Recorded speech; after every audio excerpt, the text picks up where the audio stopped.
Good morning. Always a delight to be here. And just because the vibrational energy alone, the energy of light and love, and you know, I speak a lot of different places. It's just so palpable when you come here. So I'm thrilled to be here. Thank you for having me. Within you is a cosmic power. Your cosmic power is the power of love, and it's your true nature. It's your very essence. It is your DNA. DNA stands for divine nature always. Isn't that? Repeat after me. My DNA is cosmic love. And the reason we're alive is to express our cosmic power.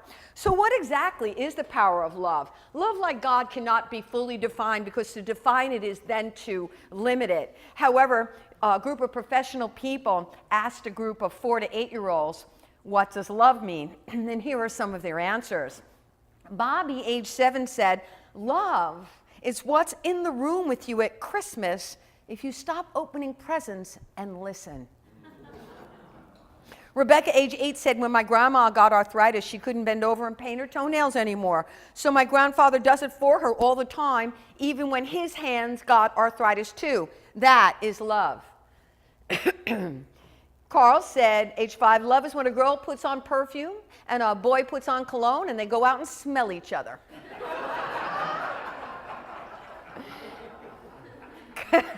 Chrissy, age 6, says, love is when you go out to eat and give somebody most of your French fries without making them give you any of theirs.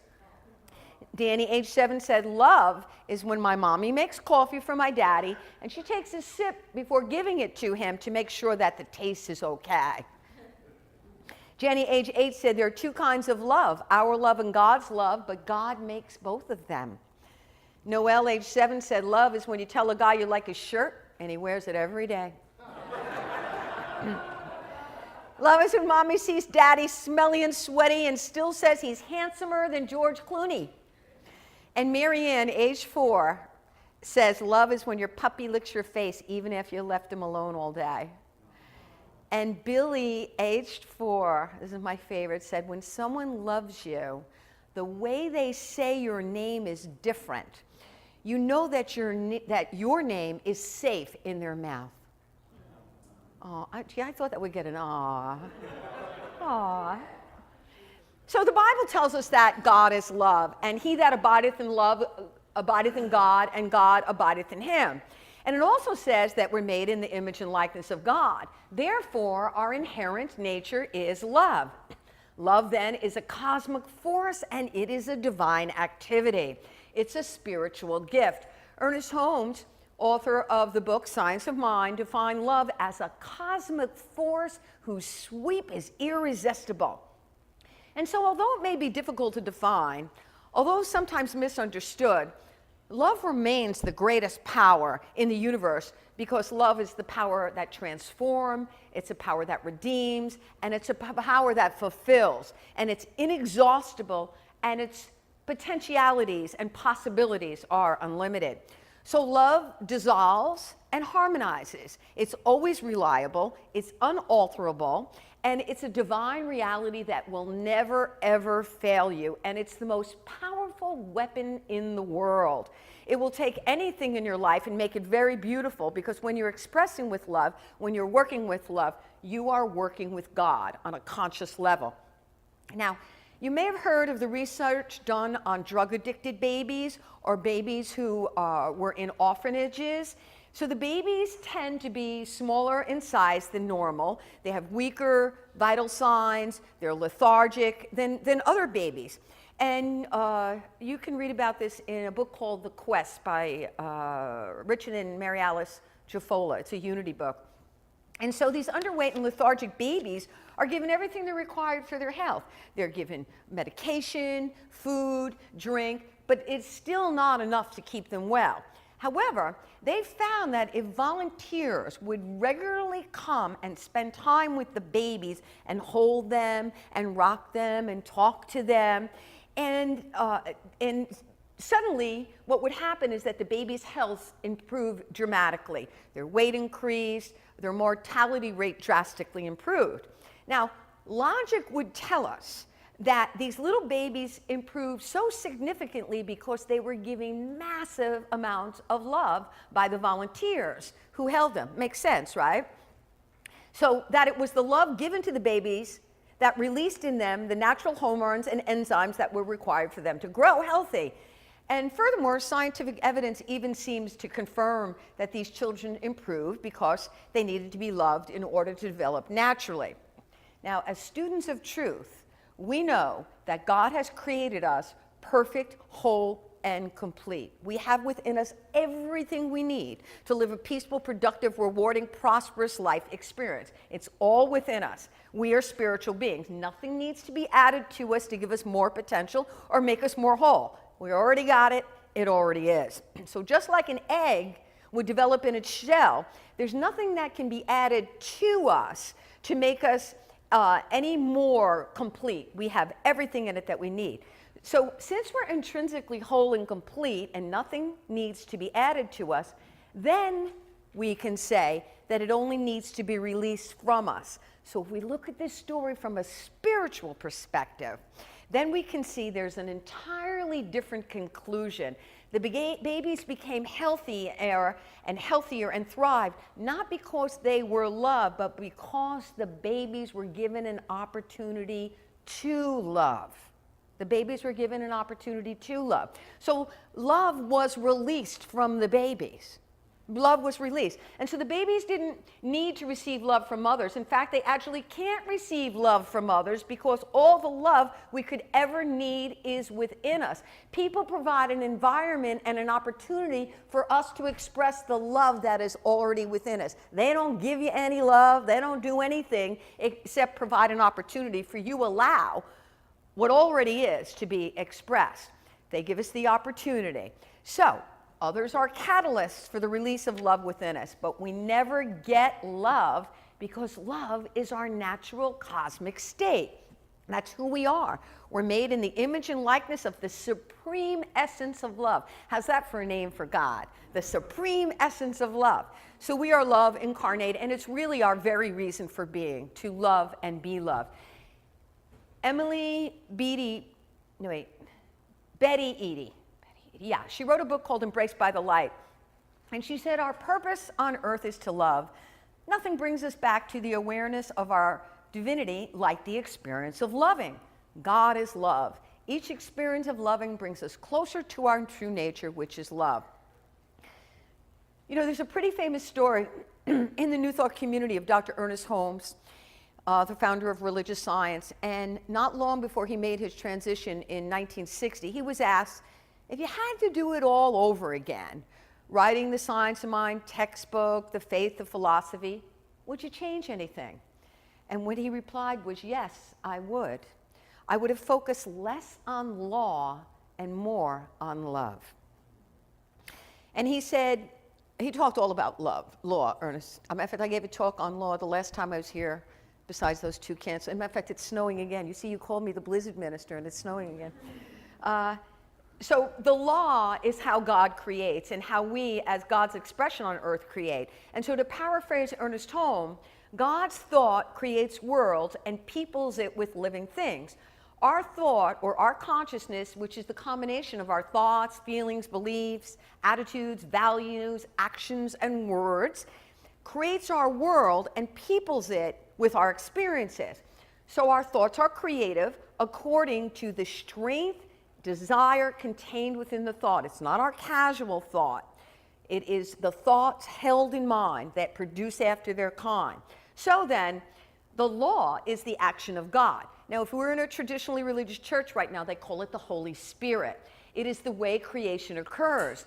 And so the question for you today is, are you activating the law through love? What's in your consciousness? Where is the focus? What is your consistent thinking? Are we allowing the power of love to heal us? Are we allowing the power of love to prosper us? And a good question to ask is, how can I express more of the love that I already am? And it's only as we do so that we'll be truly fulfilled and experience deep and abiding connection to the creative the creative power of all that is, whatever you choose to call it, God, Spirit, infinite intelligence.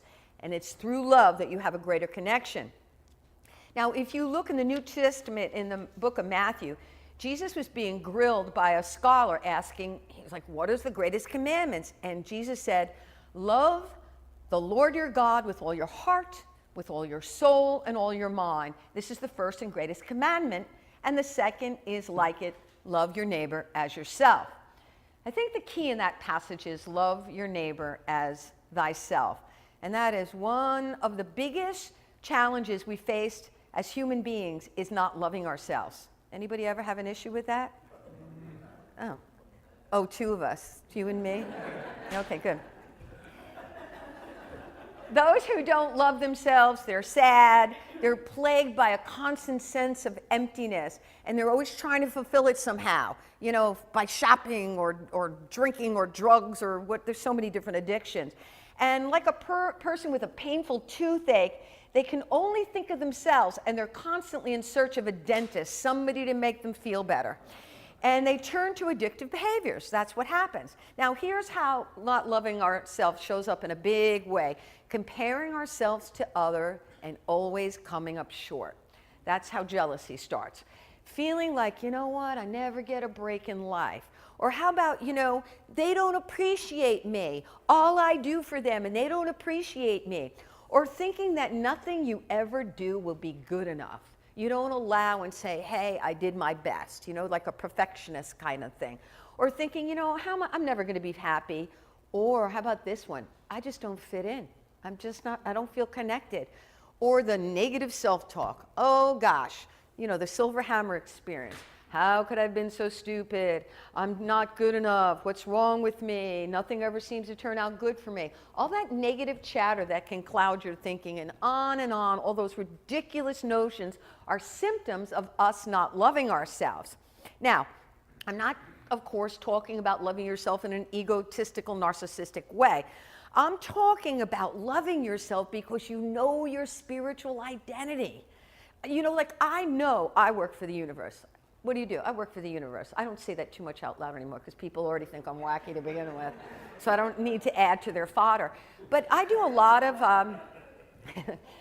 of celebration of life memorials, and I love doing them because you can really give people hope, have them understand how love connects them with loved ones forever and how the spirit lives forever. And so I can say, you know what, I'm really good when I do that. I feel really good about that. And why? Because I'm allowing the love of God that I am to be expressed when I do that. Or if I'm performing a wedding or a baby naming or giving a talk. And so it is a greater awareness of our oneness with God. And that's what I'm talking about. So how do we learn to love ourselves? We can change our level of thought. And as we keep our thinking aligned long enough with a new thought, Esther Hicks says 17 seconds. I heard this recently on YouTube. A new feeling will emerge, and the new thought combined with the new feeling births a new belief. And the new thought combined with a new feeling combined with a new belief will create a new life experience. Because you have completely up-leveled your vibration or wavelength you were on before, and you've changed your consciousness.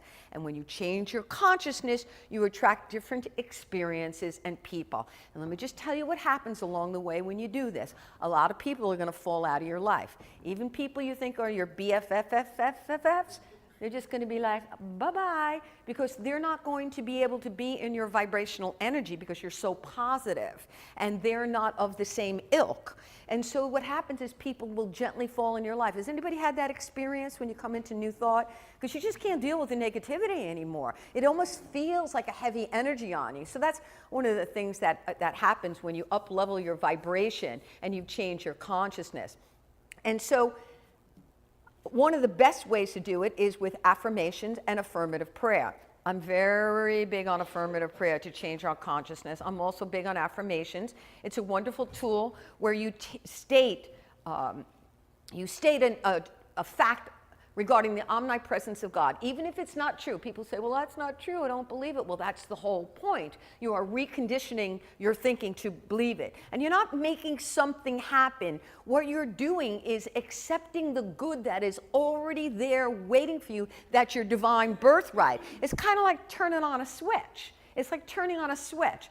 And so the spiritual truth is, as you're willing to keep yourself aligned with a particular thought long enough, ultimately you will change your experience. That's why it's so important to work your affirmations and prayers, because they will embed in your subconscious mind a new idea and a new belief. Now, my favorite affirmation on love, and I worked with this, and as a matter of fact, I worked with one of my students when I was teaching practitioner training years ago, and exceedingly well-educated woman, and this woman could pray and demonstrate like nobody's business, but she didn't have really good self-esteem, and so I actually wrote this jingle for her that I'm about to teach you, and she used it, and she was in the autism community. She had a really nice job, but she wanted to be the head of the universe, and she wasn't willing to put in her application because she didn't feel good about who she was. We worked and worked and worked and really worked on what is the creator of all that is. What is this amazing power, and what is her identity with it? And so I taught her an affirmation. I'm lovable, loving, and love. Say that with me. I'm lovable, loving, and love. Say it again. I'm lovable, loving, and love. I'm a channel for the expression of infinite divine love. Now, when I say that, or when I put all my affirmations to music, you all know that by now. When I say it, I visualize an ocean of light pouring down upon me. That is one of the most powerful things that I believe that you can do, is visualize light. There's something almost magical about visualizing light. And it's not always easy at first. I've started with a candle to help myself do it. I've looked at pictures of stars. I've imagined starlight. But once you get the hang of it, it's such a beautiful and powerful spiritual tool as visualizing light. And so I imagine it coming down around me and radiating from me.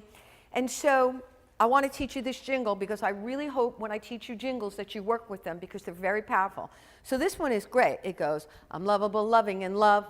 I'm lovable, loving, and love. I am a channel for the expression of infinite divine love. Sing it with me. I'm lovable, loving, and love. I'm lovable, loving, and love. I am a channel with the expression of infinite divine love. One more time. I'm lovable, loving, and love. I'm lovable, loving, and love. I am a channel for the expression of infinite divine love. Now, I guarantee you, if you can have that swimming in your brain for just 3 days, you're going to see remarkable changes. Remarkable changes. So I invite you to work with that. Okay, back to loving your neighbor as yourself. Very, very challenging. Very, very challenging. So you've taken the time, you've shifted your vibration, you've up-leveled your energy, you're doing your homework, and suddenly you find yourself out there in a situation where love is absent. And maybe it's a hostile circumstance, maybe it's anger and injustice, and your automatic experience is to withhold love, it is to argue, it's to defend, get angry, retaliate. And when this happens, there is a greater and more urgent need to love. We have to stop judging, we have to stop condemning, we must stop criticizing, we have to stop blaming. You have to get in charge of your thinking. I suggest a jingle. It's a wonderful way. Practice loving unconditionally, and you have to awaken your divine nature. And we awaken, divine nature is represented by what's called our Christ nature, our Christ consciousness. So you wake it up by loving more. And as you come from this divine nature, from this awareness, from the energy of divine light and love, the challenges and problems in your life, you will be able to meet them in a greater way. You'll have the ideas, what you need to do. Circumstances will change. And it is absolutely true. And so we have to stop judging. And in order to stop judging, you have to stop judging yourself first. That's where it starts, being self-condemning. And so if you find yourself losing your PMA, your positive mental attitude, practice thought substitution. And so our job now is to begin to commit to let love be the driving force in all that we think, say, and do. James Redfield said that consciousness is contagious, and it's like a virus in a good way. So as you're willing to be love, it's going to be contagious, and all the people are going to, you're going to walk in the room, people are just going to love you. They don't even know you. They don't even know why. Why? Because they feel your vibrational energy. So you need to be the one to show kindness. You need to be the one to choose to express love. You need to be the one to be more caring. You need to be the one to be more compassionate. You need to be the one to be greater concern, more understanding, be more thoughtful, demonstrate consideration. You be the one to be tolerant and accept the people just as they are. And then what you will do naturally is awaken in another person the capacity to feel a mighty, mighty love. Remember, love is not just a feeling, it's a verb, it's a behavior of all those ways I just told you. And when we're filled with God's vitalizing love and power, we're alive, alert, and ready to do our best wherever we go and whatever we do. So every time you choose excellence, every time you choose to do your best, anytime you choose to help and support another, every time you choose to live with integrity, every time you choose the positive and do something without expecting something in return, just do it so you can express love and you will light up the world. Emmett Fox said, there's no difficulty that enough love will not conquer, no disease that enough love will not heal, and no door that enough love will not open. And so, as we practice loving, we will see, as the 19th century French monk, mystic Pierre Teilhard de Chardin said, the day will come when after harnessing space, the winds, the tides, and gravitation, we shall harness for God the energy of love. And on that day, for the second time in the history of the world, we will have discovered fire. I call upon you today to have a sufficient realization of love. Choose love. Look out into the world through the eyes of love, and everywhere you will see the beautiful and true. Act in the spirit of love, and you will find that love is all around you. See love, express love, allow your divine nature, which is love, to be revealed in all ways, always. And so begins your lesson. Can you sing this one more time? Thank you so much, and thank you, God. So I'd like to just sing this jingle one more time because I just want you to remember it. So I like it when you raise your right hand because it's like you're making a declaration, like in a court of law. And also I wrote you a prayer there. Did you see the prayer I wrote? Insert your name in it. That's a powerful prayer. I invite you to work with it. So, I'm lovable, loving, and love. I'm lovable, loving, and love. I am a channel for the expression of infinite divine love. I'm lovable, loving, and love. I'm lovable, loving, and love. I am a channel for the expression of infinite divine love. One more time. I'm lovable, loving, and love. I'm lovable, loving, and love. I am a channel for the expression of infinite divine love. I love you, everybody. Thanks for having me.